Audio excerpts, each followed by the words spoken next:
Pessoal do canal Brasil Notícias, estamos de volta trazendo mais informações para vocês. Eu sou Rilgley Fagundes, hoje é dia 25 de abril de 2020 e a coisa tá aí, né? Pegando fogo. Bom, na descrição do vídeo vocês vão encontrar o link para esta matéria. Bolsonaro está reunido com possível, preste atenção na palavra, possível, cotado, talvez, quem sabe, o substituto do ministro Sérgio Moro. Por que é possível, cotado, talvez, quem sabe? Porque não houve nenhuma declaração, mas há uma suspeita que Bolsonaro já está conversando com o provável substituto do ministro, tá? Então, não vou dar certeza, mas vou trazer a matéria para vocês aqui, tá certo? Se inscreve, comenta, compartilha aqui, like maroto, aperte as notificações na descrição do vídeo. Tem conta bancária, aqueles que curtem o nosso canal, gostam do nosso trabalho, dá um pulinho lá, seja um colaborador, seja um apoiador. Vamos à matéria? Olha só. Bolsonaro se reúne com um cotado para substituir Sérgio Moro. Bom, cotado. A gente não viu o presidente falar nada ainda, não teve nenhuma declaração, não teve nenhum nome, mas desconfia-se que ele esteja reunido com o possível substituto. Então vamos à matéria. O presidente Jair Bolsonaro está reunido no Palácio da Alvorada na manhã deste sábado, 25, com aliados e com o titular da Secretaria-Geral da Presidência, Jorge de Oliveira. Oliveira, amigo pessoal de Bolsonaro, é um dos cotados para assumir o posto de ministro da Justiça e Segurança Pública na vaga deixada pelo ex-juiz Sérgio Moro. Além do secretário-geral, estão reunidos com o presidente, o deputado Tony de Paula, do PSC do Rio de Janeiro, o secretário de Assuntos Fundiários do Ministério da Agricultura, Naban Garcia, Fábio Van Garten, secretário de Comunicação do Governo Federal e o chefe do Gabinete de Segurança Institucional, o general Augusto Heleno. Bolsonaro não saiu para falar na porta do Alvorada como de costume. Mais cedo, em sua conta no Twitter, deu uma indireta no ex-ministro Sérgio Moro ao postar uma foto ao lado dele no desfile de 7 de setembro de 2019. À época, Moro era alvo de ataques relacionados ao vazamento de mensagens via telegrams roubados por hackers, né? Ou seja, não temos certeza ainda, né, se esse Oliveira é o nome que será escolhido, mas há uma reunião nesse momento com ele e um grupo de pessoas que acompanham Bolsonaro. Uma coisa interessante aqui, gente, que a gente inclusive nós nem pensamos nisso, mas Bolsonaro postou uma foto mais cedo, da época em que Sérgio Moro estava sendo achacalhado de todos os lados com aquelas mensagens vazadas, né, do The Intercept. Foi o cara que mais apanhou naquele tempo. Nós defendemos Sérgio Moro, nós apoiamos, muita gente da esquerda veio aí, papapi.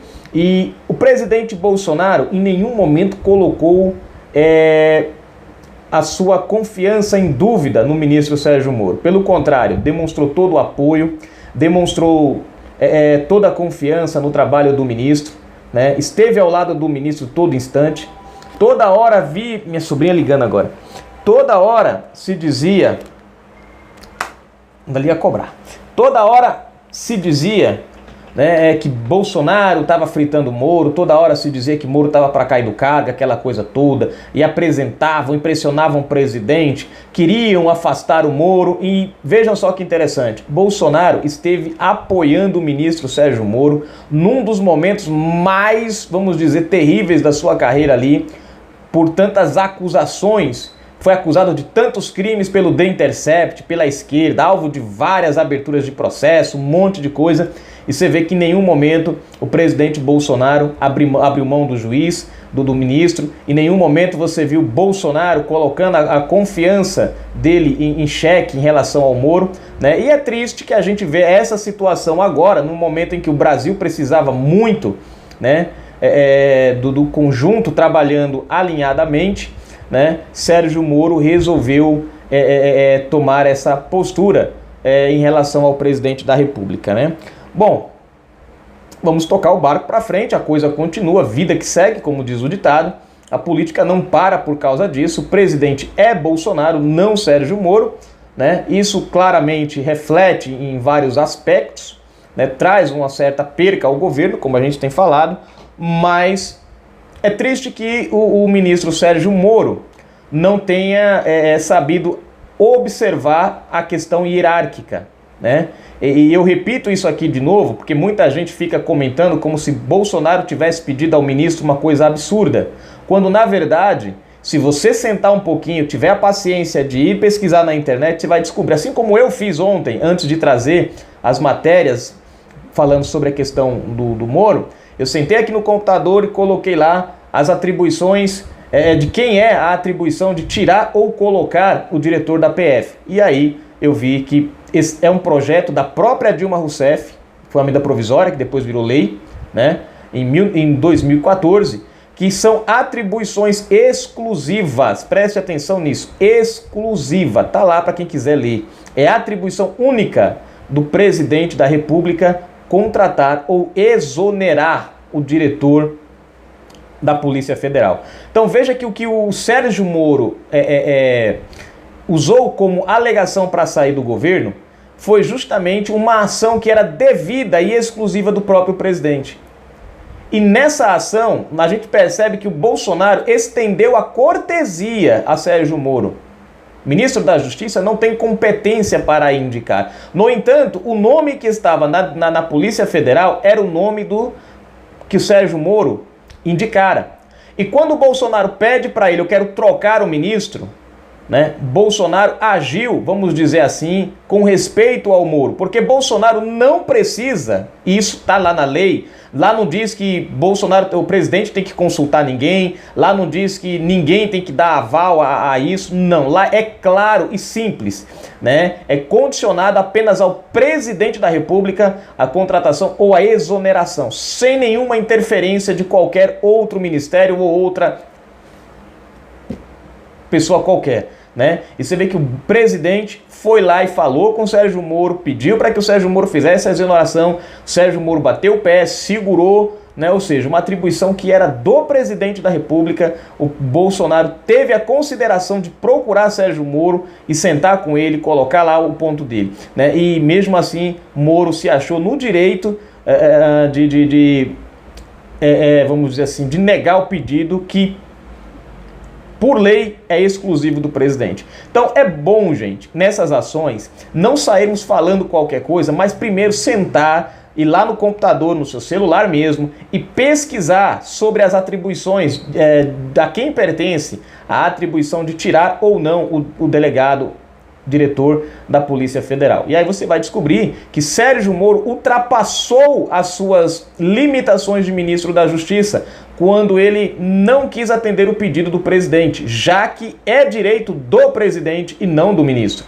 Então eu acho que se a gente parar um pouquinho, a gente percebe aí que houve sim uma quebra de hierarquia do Sérgio Moro, houve sim um pouco de egocentrismo do Sérgio Moro em relação a isso. Então, antes das críticas, leiam primeiro a lei, né, que agora é lei. Na época era a medida provisória, quando a Dilma, eu lembro, inclusive eu pesquisei ontem, né, a medida provisória foi feita pela Dilma Rousseff.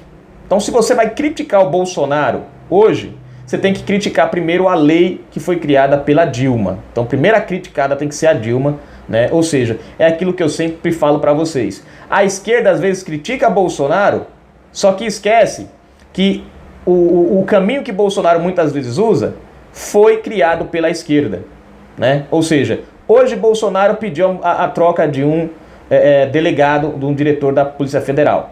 Bom, todo mundo criticou a interferência do presidente. Só que quando você vai na lei, você descobre que não é interferência do presidente. É autonomia exclusiva dele. E aí você vai criticar, mas aí você tem que voltar e ver quem criou a lei. Quem criou? A Dilma. A pergunta é, por que ninguém criou Dilma Rousseff quando ela criou essa lei? Dando a ela o poder dela poder fazer isso. Hoje, Bolsonaro não foi que criou a lei.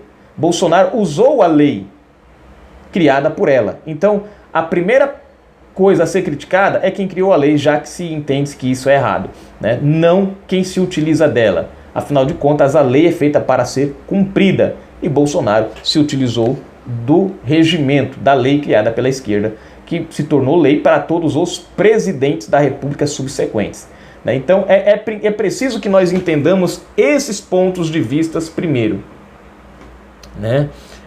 Que a gente entenda primeiro esse tipo de situação. Porque muita gente critica o presidente da República sem fazer a observância necessária das atribuições ou não que o presidente tem em seu cargo, né? E tá todo mundo aí dizendo que Bolsonaro cometeu crime de responsabilidade, aquela coisa toda.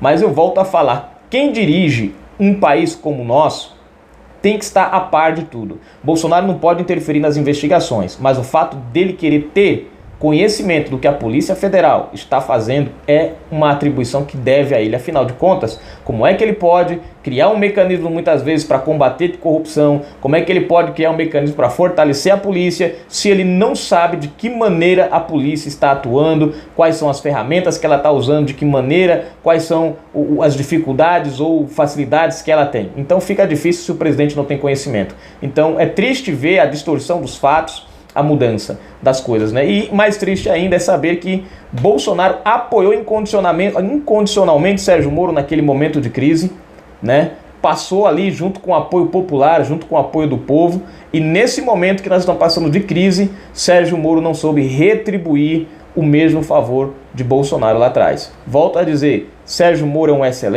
foi um excelente juiz, um cara que contribuiu bastante para o combate à corrupção, isso não se nega, mas infelizmente o que ele fez ontem eu até falo assim que não parece ser o Sérgio Moro que a gente conhece. Então tá aí, gente, Canal Brasil Notícias, a gente volta com mais informações a qualquer momento. Um abraço, fiquem com Deus. Voltamos daqui a pouco.